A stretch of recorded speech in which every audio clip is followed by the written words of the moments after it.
sülalə dəstəsi düzəldib gediblər. Nəvələri də, nə mən kürəkənləri falan hamısı belə qəribə bir heyət idi. Gediblər, doluşublar BMT-yə və o qədər adamla oraya gediblər. Buradan artıq ikinci abzas açılır ki, İlham Əliyev de orada danışanda zal bomboş idi. Maraqlıdır ki, bu nə jesti belə.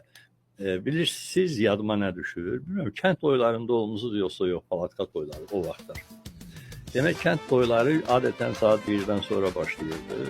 Çalğıçılar biraz tez gəlirlər, səhərdən həyətdə də çalır da cəmaat oynayırdı.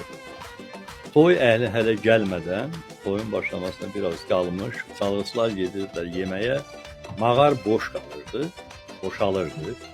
Boş olurdu da hələ və kəndin balaca uşaqları girib o toyxanada oynayırdılar.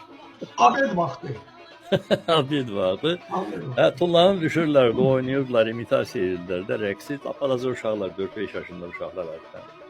İlham Əliyevin BMT-nin boş salonunda danışması mənim yadıma həmin hadisələri saldı.